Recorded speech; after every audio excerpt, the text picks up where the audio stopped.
प्रणाम। मैं फिर से आ गई अपने विचारों की श्रृंखला और आत्म अनुभूति, इन दोनों को शेयर करना चाहती हूँ आप सबसे। हालांकि मैं अभी आई हूँ, थकी हुई हूँ, लेकिन मैंने ठान लिया है कि नहीं, मैं शेयर तो करूँगी। तो किसी ने मुझसे पूछा कि आंतरिक सफाई या क्लीनिंग का प्रोसेस क्या है। तो साधारण शब्दों में कहूँ तो इसके लिए हमें अपने श्वासों के माध्यम से अपनी आंतरिक यात्रा करनी होगी, और जब हम अपने गहराई में उतरेंगे, ये अचानक से संभव नहीं होगा, लेकिन हमें कोशिश करनी होगी और अपने अंतर में उतर के देखना होगा कि अभी हाल फिलहाल में ऐसा क्या हुआ जिसके वजह से मैं ट्रिगर हुई, या मैं थोड़ी विचलित हो गई, परेशान हो गई या हो गया। तो जब हम अपने अंदर में झांक के देखेंगे तो पता चलेगा कि ये घटना हमारे साथ हुई।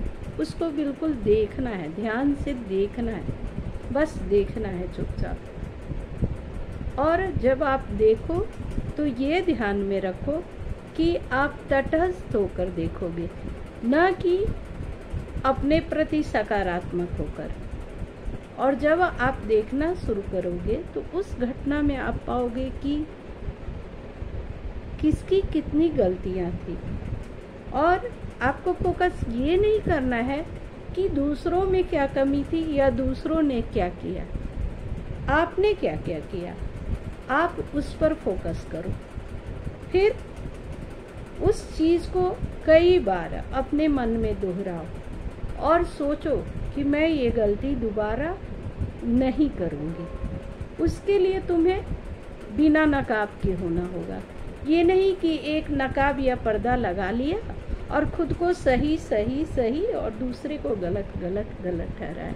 नहीं, आपको सिर्फ देखना है और समझना है और खुद को सुधारना है। पर खुद को सुधारने के लिए संभव नहीं है, हमारे पास इतनी हिम्मत नहीं है कि हम अपने आप को देख पाएं। तो उस परम प्रिय परमात्मा को हाथ जोड़कर हृदय से नमन करते हुए कहना है, हे प्रभु मेरी मदद करो।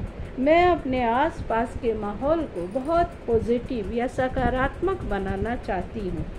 और आप धीरे धीरे धीरे धीरे खुद में ही परिवर्तन लाना शुरू करोगे, और आश्चर्य होगा। आप 1 महीने मेरे कहने से ये करके देखो, आश्चर्य होगा आपको कि आपके आसपास के लोग बदलने लगे हैं। आप इस चीज़ को करके देखो, लेकिन किसी भी कार्य के लिए अकेले मत जाना। हिम्मत इतनी नहीं है हमारी, क्योंकि हम बस नकारात्मक ऊर्जा से घिरे हुए हैं आजकल सभी लोग। तो बस आप प्रभु को शामिल करो अपने कार्यों में। तुम मेरे साथ रहो, तुम मुझे मदद करो, मैं अपनी गंदगी देख पाऊँ। और ये और भी अलग तरह से होगा, लेकिन पहले आप इस तरह करके देखें। और कुछ जानकारी चाहिए तो ज़रूर पूछिए, मैं कोशिश करूँगी।